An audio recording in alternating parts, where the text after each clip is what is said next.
Hello everyone, Vickieverlie here, the Rock and Roll Prophetess.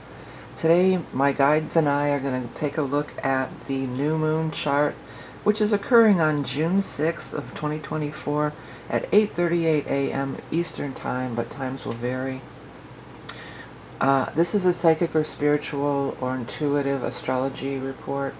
I have studied astrology. I first started really diving into astrology beyond sun sign astrology in the 90s. So I've got over 30 years just in astrology. So yeah, I color outside the lines. I treat it like I treat any of my spiritual practices or my my spiritual work and divination, as to, you get a book or you get the basic information to start with, and then you work with your guides and you create your own language and your own messages, and you expound upon it. It's not stagnant. Just like the universe is always expanding, so is everything else, right?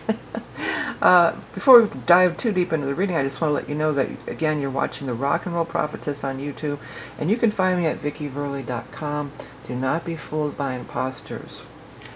Okay, so here we go. It's a new moon in Gemini, and look at this. 16 degrees 18, and look at it's in exact conjunction with beautiful Venus. I love this energy. This is, Venus brings the niceties, the beauty. I feel like my guys are saying you could have a sparkling conversation. Yeah, definitely sparkling conversation, but also, creativity for sure. Venus is the planet of creativity, and Mercury ruling over Gemini is the planet of communication. So communicating in a spiritual way, or a spiritual way and a creative way. Because, many people, we get these ideas, or our guides are trying to send us these messages, ideas, and, for whatever reason, we ignore it, or we just don't know how to translate it into the language of this 3D construct, the matrix here, So, with this flowing energy through the Gemini, it could be just that. It could be very flowing. Your communication could flow. You could communicate your ideas. Love, too. I mean, when you think of Venus, of course you think of love. You could communicate your love, or maybe, understand your partner's love language. If there's been difficulties, if you are in a relationship and you're having trouble showing love, or your partner doesn't understand your love language, then this could all be opening up and improving, and there could be breakthroughs, my guides are saying. Breakthroughs for sure. Yeah, this is some beautiful energy. And it's not only those three planets. Those three just happen to be conjunct. And by the way, before I move on to the next part of the Gemini, they are making a square over here to Saturn. Which, a lot of people will jump to, oh, Saturn's the bad guy. Saturn's going to put a damper on everything. Saturn is this, that, and the other. I say no. I say that there's a good and a bad and a positive and a negative in every expression of everything, So the positive expression of Saturn is that it can bring something. Oh, something just fell over there. Oh, I see what it is. The wind's, it's really windy. It's been stormy here. There's a storm a-brewing. But anyways, the Saturn can give structure to something very long term. Give it legs. Give it a solid foundation in which to use. Saturn is mode of operations, and what I've been calling him lately is the pusher man, because Saturn will push. Saturn will make things difficult and uncomfortable. Talk about weird love language, right? Saturn's definitely got an odd way of showing concern, but it really, Saturn energy, it is concerned. It doesn't want you to be going off on these paths that are leading to nowhere. It's like the wise parent, or the strict parent, the disciplinarian kind of parent, but loves you, but is like really putting up parameters, or making it, like puts you in your playpen when you're a toddler. If you're zipping around, ripping up the house, playpen time, let me get my bearings here. I have to take a shower or whatever. You're going in the playpen. But Saturn's will. It makes it difficult to stay. It pushes you out of. Some things push you and some things pull you. Push me, pull you. Venus is a puller. It's a attractor. Like, ooh, look at me. Look at sparkly Venus. This is something I want. This is something that makes me happy, brings me joy, that lights me up. And you just voluntarily walk toward it, because you're mesmerized by it, and you're wanting it. Where Saturn is like, go on, and you're like, no, I don't want to go. Go on, go on, go on. It's like, go. It's trying to push your butt right out there. So Saturn operates in that way. It doesn't mean that it's not for your highest good. It's definitely for your highest good. Saturn's always looking out for your highest good. Saturn is the wise elder. Saturn can see things where you might be impulsive or impetuous, especially with the Gemini energy. It's so quick. Okay, let's try this. Darting this way, darting that way. Maybe not taking time to really think things over or the implications of what you're doing. But sometimes, that's a good thing too. Spontaneity is a great thing, But again, there's the positive and the negative. With Saturn coming into it, it's bringing in this energy of, okay, now, is this going to be a solid thing for the future? Is this a sound investment? A sound investment of either time, energy, money, whatever. So Saturn doesn't have to be a bad thing, but in the square, could be like that. Saturn could give you the discipline, because with this whole Gemini stuff, we also have the Jupiter Mercury, which is Gemini's ruler, so that we're just like in mega Mercury energy, meaning, if you're not familiar, Mercury is the ruler of Gemini and the third house and all this stuff. So the third house, Gemini, and Mercury, they all carry a similar energy, okay? It's all expresses very similarly, and it's almost, you can pretty much be interchangeable, in a lot of cases. So, and then Jupiter being the amps things up to 100 anyway. It expands, makes more, amplifies. So it's amplifying. It just moved into Gemini, and when a planet first moves in, and then when it's leaving, you usually will feel the impact the most. It's like it's this shift in energy, or this, you get that jolt, or that, you get that buzz, is what I'm hearing. But so it's in Gemini, conjunct the ruler of Gemini, Mercury. Mercury's in its own sign of Gemini. So yeah, friends, communication, all this third house energy stuff, but it can get a little bit, just going everywhere. Maybe it does need to be wrangled in a little bit, corralled in a little bit. I had a bigger thought about that. Oh, this whole thing here, though, with the square, because it can be so going every which way. Where's it going? Think of the Mercury. My dad, when we were little, a thermometer broke, and we were like playing with raw mercury. He made this box with like little circles, and you would try to, tilt it around. Like they have those little games that have little balls, and you try to get the little metal balls to roll in the holes. But instead, it was actual mercury from the thermometer. But it's like globby, and you see in a thermometer is one thing, but it's like a rain puddle or something. It's like a puddle of water. It moves. It's hard to wrangle in sometimes. It's very, it's mutable, but it's malleable. That's the word I was trying to say. So, anyways, that Saturn energy, that can kind of say, okay, you've got all these great ideas coming, and ideas could come, like sometimes when I'm doing readings here, and personal readings for sure, I always apologize on the personal readings. I go, I know I was talking fast, but because things come in, and if I don't grab them, then they're gone, and then I forget about it. So, if that kind of thing's going to be really amped up, all these great ideas, or maybe starting a project, I'm going to start this, I'm going to start that, I'm going to do this, I'm going to do that, and it's like, whoa, Saturn's like, okay, why don't you finish one thing, then you can start another. Why don't you make a list? Saturn likes to make lists, and so does. Let's make a list, and let's get really organized, and let's say, or with all these creative ideas, jot them down. Well, I'm going to spend an hour or whatever, or a couple, 3 hours a day, just going through my notes and really putting them into some kind of solid format. Really starting to get it all together, because I'm getting, and this happens to me all the time. Like I'll have all these different notes about this, that, and the other. I've got them on my phone. I've got regular notebooks. I'm definitely a notebook person. I write down a lot of notes. I try not to miss anything, because I get these, because so many times you miss it. But Any rate, so I'll do that once I start organizing it, and I'll say, oh, you might be surprised sometimes, and in my case, things are coming, pieces of the puzzle are coming at different times under different contexts and everything. And then when you look at all your notes, like, oh, the guides mentioned this here. Oh, I saw that bird over here, and blah, blah, blah, this happened. Oh, this. And then you go, oh, it kind of all comes together as a cohesive thing, but you'll never know unless you go dig in there and start looking through it all, but little pieces of the puzzle, because time does not exist in the other planes, maybe that happened last week, and oh, that was last year and 2 months ago, or this 3 days ago, and they all have this similar thread. Sometimes it'll be real obvious that they all have a similar thread, but sometimes it's not obvious.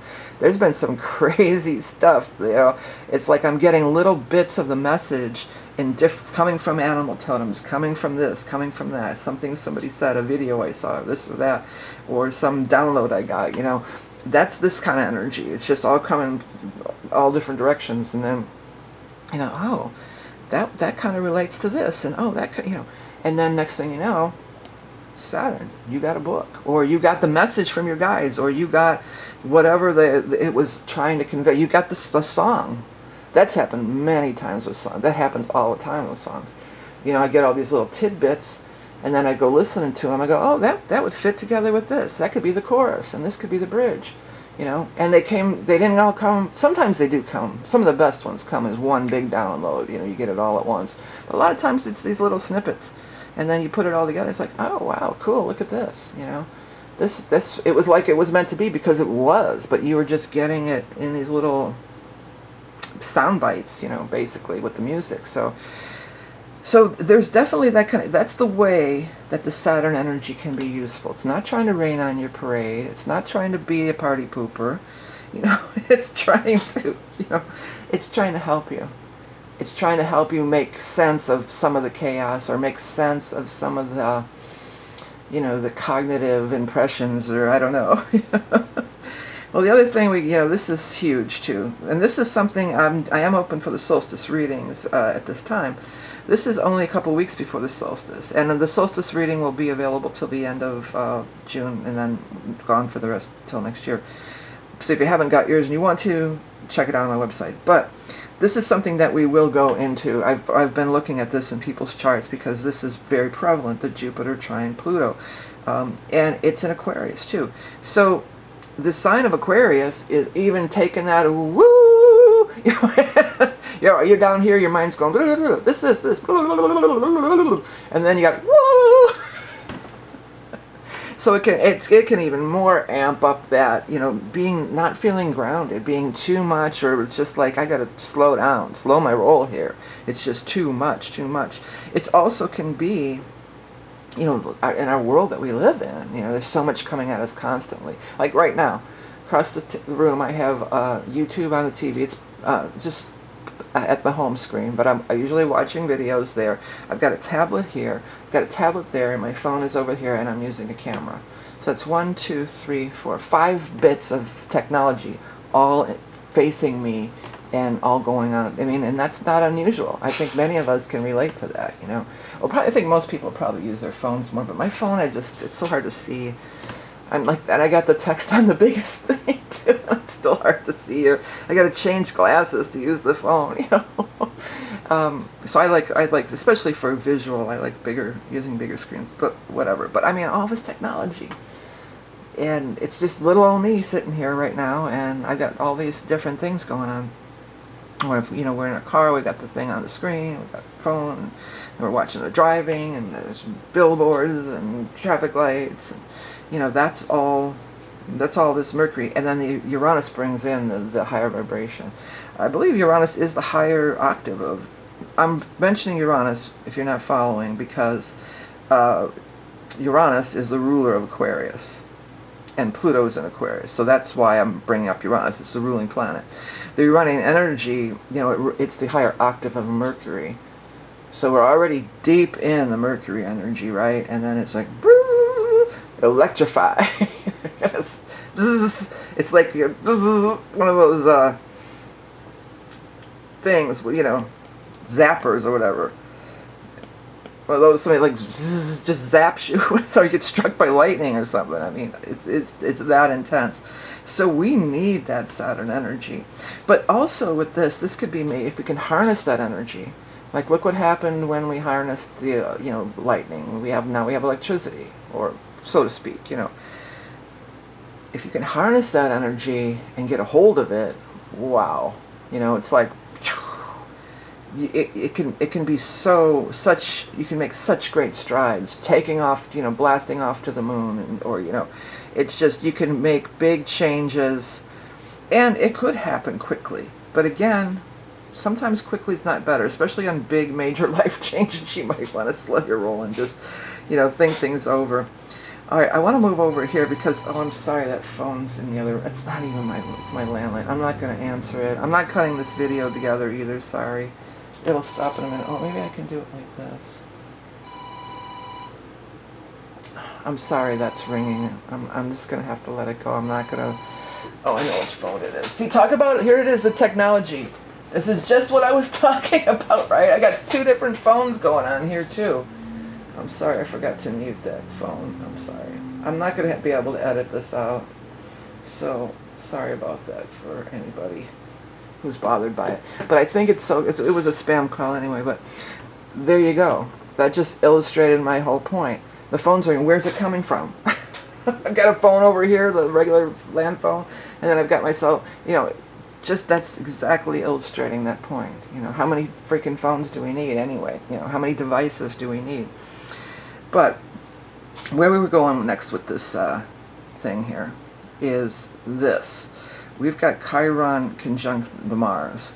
That can be really intense. We've got Chiron conjunct the Mars, and it's in a loose aspect with the South Node, and then we've got the Lilith conjunct the South Node. Both Mars and Lilith can bring up that anger, can bring up where you might be touchy, where you take things the wrong way, or you get pissed off, or like, what do you mean by that? Blah blah blah blah blah. And first, let's go to the Chiron, just this part of it.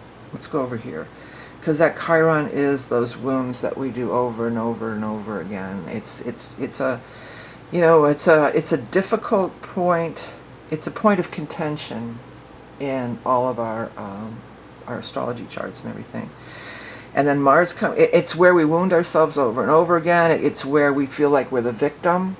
The martyr can come in with that. It's the imposter syndrome. And usually Chiron is more of a, I feel Chiron energy is more of a inward, self-sabotage or self-doubt, or, feeling less than, or just, walking into these same situations because they feel familiar, even though it's going to be, it's never been good. It's like that. It's doing the same thing over and over again, expecting a different result. It's also it spans beyond just this incarnation. So it's something that's imprinted in us that we're really trying to work on and overcome in this incarnation. And that's something I go into pretty deep if you have a soul reading, which is astrology-based past life soul reading. Chiron, we focus on Chiron for sure. It's an intense thing. So as I was saying, usually it's sort of like a more of an inward thing, defeatist attitude, or just doing these same repeating patterns that are going to end up bad, walking down that road again. But in the sign of Aries to some degree, but with Mars, the ruler of Aries, in there, it can really bring up that anger. It can bring up that stuff that's been stewing and festering and, just turned into this ugly ball of yuck. And you could lash out. You can go there. It can go into that blame game. Oh, that son of a bitch. If he hadn't done that, then I'd have this or do that. Blah blah blah. I would have had it if it wasn't for that. Oh, well, my parents, they held me back. Oh, I'm so pissed, and I'm so this, and I'm so that. So really watch that tendency, because that could really be brewing. It's not a healthy expression or a healthy way to deal with, I think, the Chiron energy. It's more of this grinding and taking it deeper and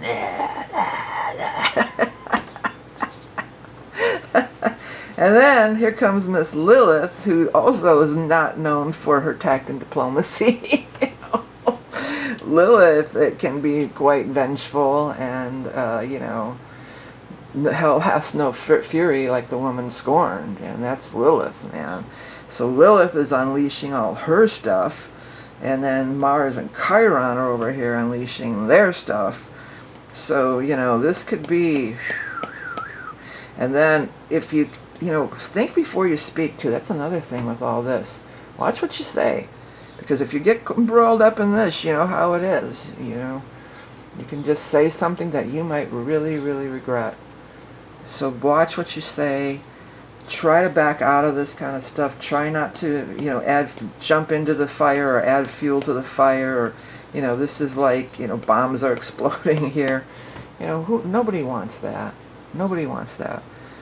But, we've all been there. We've all been there when you just you're fuming. They're showing me like in the cartoons where the smoke's coming out of their nose and then, like there's this face or something, and then, like smoke's coming out of their ears and stuff. Like they're, they're all pissed off. Yeah, so nobody wants that. Just be aware of the tendency for that, just try to be aware that that is a factor, that is a thing. This could even, actually it's probably going to be a little bit more intense leading up, a couple days leading up to this June 6th thing, but, being well, here's the thing too.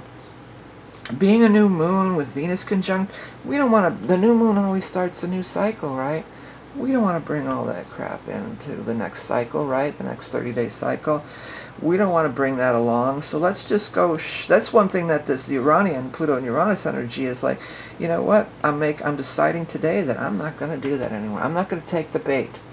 They're going to start their shit, and I'm not going to bite. I'm just going to walk away. What's coming to mind, and I haven't seen it in forever, is in The Sopranos, when Janice goes to anger management. Remember that? If anybody remembers that one. That just popped into my head. Because the dynamic of it reminded me of me and my brother. Because he's passed now, but we had a lot of good times. It wasn't, the whole overall dynamic wasn't the same dynamic as Tony and Janice, but that moment reminded me of my brother, like just trying to mess with you. She's on the phone with, I think, a telemarketer, and she's like, "Oh, we're on the do not call list. Please don't call again." And he just starts digging, and then bam, she's like, "Ah!" She just loses it. That's the kind of stuff that could go on here. So I would say, because Mercury also is travel. Take yourself out of the situation. Go for a ride. Go for a walk. Step away. Step away from the madness there, okay? And the Saturn in Pisces can help you do that too. Be a little bit more detached, or look at it from a higher perspective, or just don't take the bait. That's the biggest message I want to say. But if you're interacting, and it might not even be somebody that, you could be a road rage person with all this Gemini, or it could be somebody in a store or something like that's just being a dick. I always get pissed about that because I only worked retail like when I was 16, but bartending is not far off from retail. Dealing with the public. Let's just put it that way. I've had to deal with the public a lot. And there's people that just think because they can come in and just treat the cashier or the clerk or the person behind the counter, like take off all their crap on them. And it's not, they're not even doing it to me, but it just irks me. It's like, how dare you? But that's me getting in my own stuff. It's none of my business. But don't do that, man. Be cool. Don't do that to people. Find Mars, the way to get out of this Mars energy is always through physical activity. Sex is great, but if that's, you're not doing this so much sex anymore, or you're not with somebody, or whatever the case, if that, you're not horny, then, it's just physical activity. Get out, right now it's get out in the garden for me. Get out there digging that dirt. Take it out in the dirt. Pick that shovel, dig some holes. That'll get it right out of you, and it'll also ground you in the earth too. Yeah, so just don't do that stuff. That's just not cool. And you just really have no right to do that. They're just trying to make a buck to support their family, more than likely, you know. Probably a lot of them, that's their second job. You know, that they probably have a full-time job and that's their second job, you know. So don't do that stuff. And control that urge within you, or redirect it. You know, redirect it. Let's not go there, because it might not be the other person that triggered you. Just might be in a shitty mood and just be blah blah blah, this and that. And be kind with your words, because if you don't think, you could spew out something that, I mean, it could even end a relationship or make a permanent mark on somebody. You know, sometimes things people say, especially to younger people, because Gemini is the youth too. They say, "We are the youth gone wild." It's not the right key, but anyways, you know, don't be the one. Don't be that person that says that horrible thing to somebody that they Chiron, they carry around with them for the rest of their life, and it just impedes them, that they take it to heart because they look up to you, or you're, you know, whatever. And don't be that person. Come on. Be the, you know, find the happiness, merriment, sing. Like I just said, sing out in joy. Sing out with joy. Yeah, I'm down for that. All right, everybody. Well, here it is. I mean, the Venus being involved, super cool, super positive potential. But with so much Gemini and the Jupiter and the trine to Pluto, you know, we got to find maybe a little way to, you know, rein it in. Don't let the anger get the best of you. Keep that stuff in check. Find an outlet for it. Or a creative outlet. This could be super creative. Geminis are often very creative. You know, we always think, oh, Geminis are the writers, which they are. They're the writers, the speakers, the talkers. But they're the singers, too. Singing is, you know, and I've seen many visual artists, for sure. There's a lot of Gemini, because they have a flair. Like they have a flair for design, or, you know, they have that je ne sais quoi. They have that thing, you know. All right, let's wrap this up. We're going a little bit out in the deep end here, so let's start to wrap this up. Anyway, so this is the new moon in Gemini. Hey, don't forget, if you want to get in on the solstice reading, it'll only be available for a limited time. You can just head over to my website, vickieverlie.com, to find out about that. And for those of you who have been following along, we're coming down to the last 10 days of my giveaway, and I'm not even halfway there on my cool deck. I know most people here maybe are more into astrology, but I've created this awesome divination deck. If you want to, you can enter to win a free reading by sharing the Kickstarter campaign to your public account with this hashtag. But also, if you would just head over to the thing, you can find the link right below the Kickstarter campaign. And I mean, even if, I know some people can't swing it, and that's cool too, but I mean, $1, $5, there's an option to just give whatever you can, you know. And you will get a download with that. You'll get my paper fortune teller thing that I made. Anybody who gives anything, even if it's $1, $5, gets the download for the print fortune teller that I made for the campaign. So I appreciate it. I mean, anything you can muster up or share it or whatever. I really would love to get this deck printed. I'm starting to get a little scared. I'm trying to stay positive and just keep visualizing the end goal here. But yeah, so I would appreciate your help on this. And if you like this video, hit that like, share, and subscribe. All that good stuff always helps that algorithm. Thank you for your time, and I hope that you got something out of this reading. Remember that you are love and beauty incarnate. Have a great new moon in Gemini, and I will talk again soon. Bye.